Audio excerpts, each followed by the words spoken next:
Barthélémy Dias ci sa biir mais la vie étant. Mais les observateurs nee nañu Khalifa Sall il a été victime des erreurs de Barthélémy Dias il a trop laissé le champ libre à Barthélémy Dias. Est-ce que yow tu partages cette même opinion. xam nga pourquoi man su ma waxoon loolu sax tey jii nga war ma xeeb. Je peux pas venir ici récemment Mame Paquet défendre Barthélémy tey mu génn ma je ne rappelle celui je ne le ferai jamais je considère qu'il a été un camarade et tout ce qui a été fait à l'époque muy moom muy man muy Khalifa nous l'assumons tous parce que nous l'avons fait ensemble bokkuma ci politiciens yi nga xam ne ànd nañ démb waxante lu baax tey dem na nga bëgg a jeter di ko xas dama jàpp ni lépp lu mu def démb muy moom muy man ñu ne bu dee erreur ñoo ko assumé ndoo ensemble bu dee lu baax ñoo ko assumé ndoo ensemble tey séparation bi am na et le signal que les Sénégalais doivent décrypter en général séparation yi am yëpp Sénégal c'est trop brusque et nous devons apprendre du passé parce que bi ñuy jógee ci parti socialiste séparation bu douloureuse la góom bi dafa profonde ba tey nit ñi ngi wax retrouvailles parti social mais am nañu ko digéré gul donc erreur boobu ñu daloon ci parti séparation tey c'est ce qu'il faut éviter et c'est heureux de constater que c'est Khalifa lui-même qui nous annonce que Barthélémy Dias ñëw na seet si ma dafay xàll yoonam ñaanal naa ko ci et je pense que c'est un message que les Sénégalais devront décrypter yàlla na ko yàlla jàppale fi mu jëm mais nous restons aux côtés du président Khalifa nous sommes militants de Taxawu Sénégal et que gëm nañ ni ce Sénégal-là ne peut se faire sans Khalifa Ababacar Sall. Pape Sané cette séparation kan lay gën a profiter Barthélémy Dias déjà j'annonce que le 28 day wax le jour du dialogue bi nee na dina wax il fera face à la nation donc entre guillemets donc pour cette séparation bi kan lay gën a profiter Taxawu wala Barthélémy Dias. kenn ci ñoom ñaar du la profiter parce que quand même heureusement que Bassirou l'a rappelé tout à l'heure Barthélémy dafa bokk ci ndaw yi nga xam ne dañu màgg ci keppaaru Khalifa Sall. Moi j'en sais beaucoup parce que am na réunion yu bëri nga xam ne sunu kër nañ ko doon defee donc xam naa seen relation xam naa Barth bi mu egsee di dugg ci champ politique bi nan la ko Khalifa doon gunge accompagner ko à l'époque et tout donc c'est comme tey jii ñoom bés bu ñu taxee ne ñoom voilà leur maître à penser c'est Khalifa Sall. mu nekk quelqu'un aussi ki nga xam ne il faut le reconnaître ci champ politique bi surtout au niveau du parti socialiste Khalifa boo tudd les leaders. à part peut-être les pères fondateurs du parti socialiste ak les différents secrétaires généraux. yi nga xam ne ñoo doon diriger mais Khalifa kenn mënul dund turam.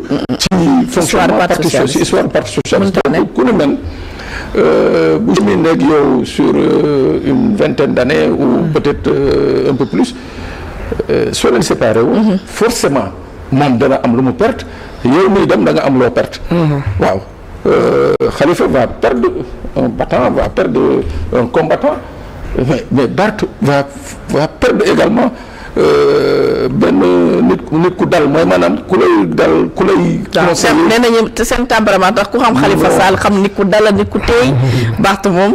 non dafa ku ci nekk ci ñoom ñaar dafa am tempérament donc ku nekk da ngay compléter sa morom. ku ci nekk ci ñoom ñaar da nga perte. te loolu moo defoon charme sax seen ànd. voilà Barth a joué des rôles extrêmement importants au niveau de Taxawu Sénégal au niveau même du parti socialiste avant Taxawu Sénégal mais ça kenn mënu ko dañee mais nag.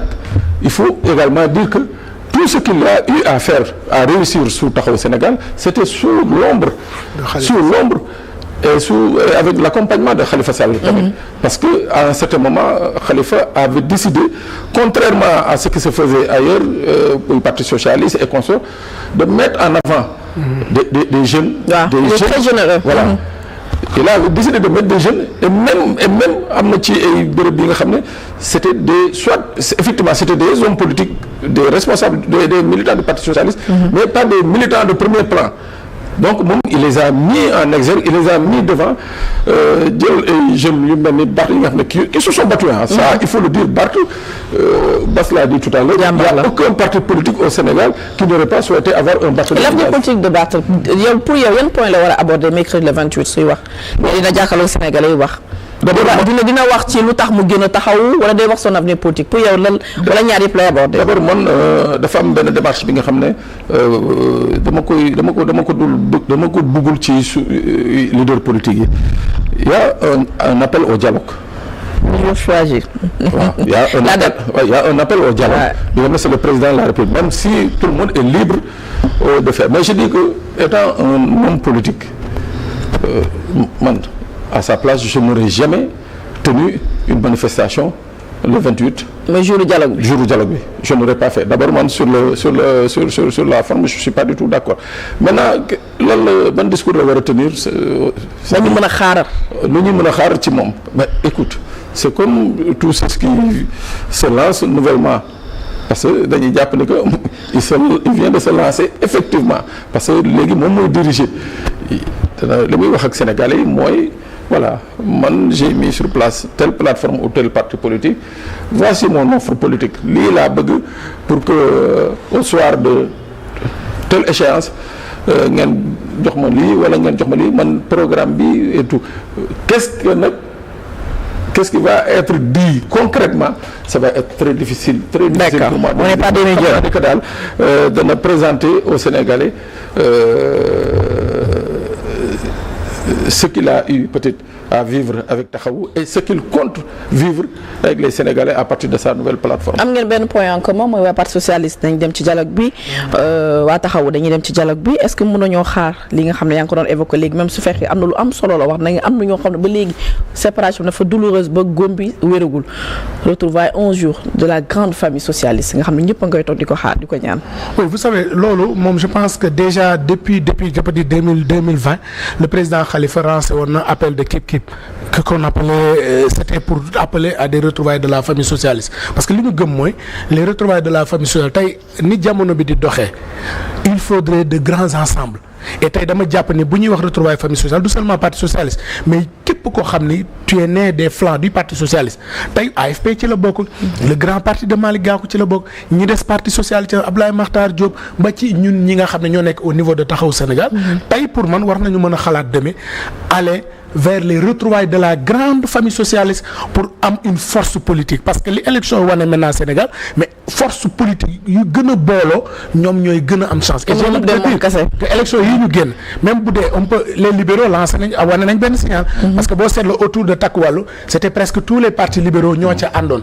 mais au moment où les libéraux tentent de se retrouver ceux qui sont passifs ñi ngi tenté de le faire ñun ñi nga xam ne ñoo bokk obédience socialiste war nañu mën a xalaat demee aller vers de grands ensembles parce que tey nag boo ñu bëgg ko ñu bañ dama gëm ni Sénégal fu mu egg sa tey les socialistes dafa am rôle bu am solo buñ ci jouer en termes de démocratie en termes de liberté mais en termes de stabilité donc loolu débat la boo xam ne ça fait 2 ou 3 ans ñi ngi koy poser et am naa yaakaar ni dinañ ci egg mais ça n'a rien à voir avec le dialogue parce que chaque parti souverainement la décider dem ci et je pense que les points yi ñu fay waxtaane loolu bokku ci. est-ce que xalaat nga ne ak cette recomposition de la classe politique comme ni ñu ko doon dundee dans les années 90 maanaam nit ñi dañ doon dajaloo parti ñoo bokk ay idéologie politique est-ce que c'est toujours à l'ordre du jour. waaw man dama bokk ci ñi gëm ba léegi idéologie politique parce que bi ñu commencé rey idéologie politique lan lañ gis maintenant ci politique Sénégal amatul débat d'idée amatul débat programmatique yaa ma ni mani la rek la. amatul école de parti. non amatu ko parce que tey li ñuy gis mooy chaque fois que ma am problème ak Pape Sané au lieu ma jéem a wut des débats contradictoires maa ngi jéem a xool la vie privée de Pape Sané. naka laa koy exposer. maa ngi jéem a xool naka laa koy toroxale alors que ñun.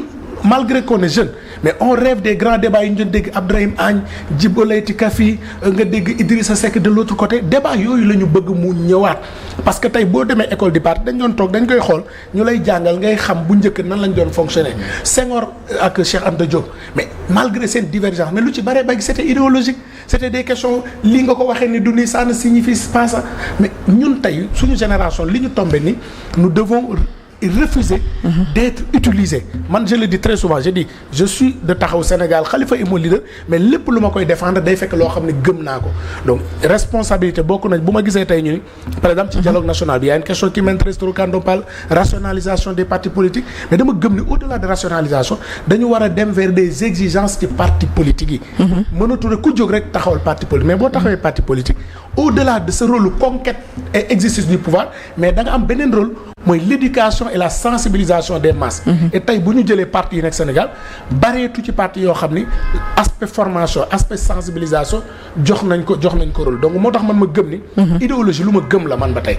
parce que bi mu fi jógee ba tey ñun ñëpp gis nañ li nga xam ni moo fi am les débats ci grande idées yi bareetu fi plateau yëpp werante lay doon xasante donc moo tax ma gëm ni tey bu ñu leeralee paysage politique bi ñi nekk libéraux assumé ko. ñi nekk socialiste ñi nekk nationaliste mais là dinañ am un débat très clair parce que donc très lisible. D'accord. Pape Sané, retrouvailles de la grande famille socialiste. Oui mais ça c'est le rêve pratiquement socialiste. nag foofu nag laa doon xaar encore président vraiment c'est-à-dire le seul cadeau qui peut au Parti socialiste, c'est essayer au moins de parler à cette génération-là. Non, président Abdou Diouf nañ ko bàyyi mu noppal. suñu maam Diop nañ ko bàyyi mu noppal. non du loolu déedéet. xam nga vraiment il a servi la nation nañ ko bàyyi mu noppal. mais il a servi il sert là ba tey jii il sert. c'est-à-dire à travers ses conseils man leer na ma ni. am na ñi nga xam ne bu leen woo woon ne leen man de lii moo doon sama mbëbët. c'est vrai que je vous ai laissé un parti à un moment extrêmement difficile je suis parti et tout mais tey.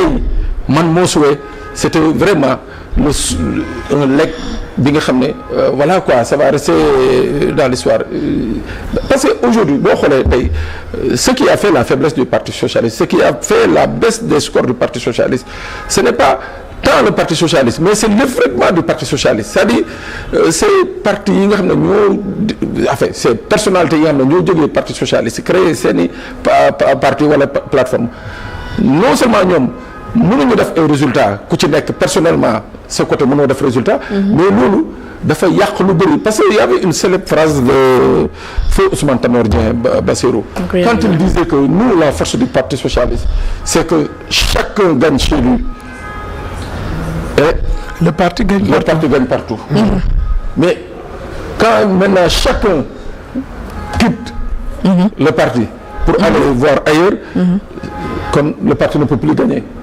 loolu mooy le problème mais ce que je demande je suis sûr et certain que le président Abdou Diouf. d'accord soo waxtaan ak moom tu sais que effectivement ça lui fait mal que parti bi tase nii. d'accord d'accord alors ça c'est un plaisir di fàttali aussi di information bu ñuy wax ni waaye parti yu bokk ci coalition FDR. ñoom ils ont confirmé leur présence au dialogue national donc juste pour dire que donc pour le moment il y a deux absents l'APR et la République des valeurs bu Thierno Alassane Sall ñoom ñoo wax ni ils vont pas venir di la bàyyi sa dernier mot. Bassirou Sam ça a été un plaisir. oui xanaa di lancer waat un appel rek à tous les militants de Taxawu Sénégal ñi ngi ci benn processus de restructuration nañu taxaw nañu gën a dëgër ci ginnaaw président Khalifa Ababacar Sall ànd ak moom liggéey parce que intérêt réew mi rek moo ko ñor te tey la ñu ko gën a wóolu tey la ñu ko gën a yaakaar tey la ñu gën a nekk ci ginnaawam. dialogue bi retrouvailles Khalifa Ababacar Sall Ousmane Sonko nga xamante ne ku xamoon seen relation mu am respect bu bari bu mu am ci Khalifa Sall mu nekk relation rafet. ce sera l'occasion de retrouvailles bu ñu ne ko dañoo nekk ci ère des retrouvailles Amadou Ba son ancien l'ex-grand frère donc on peut dire aussi son grand frère il va le retrouver pour le 28. li ma mën a témoigner xam naa ni que Ousmane Sonko a toujours voué du respect à Khalifa Sall. et je sais également que Khalifa Sall a toujours voué un grand respect à Ousmane Sonko. dafa am benn phrase bu nga xam ne dafa ko mos a wax ma dégg mu ne ma tu sais booy mu ne ma Ousmane.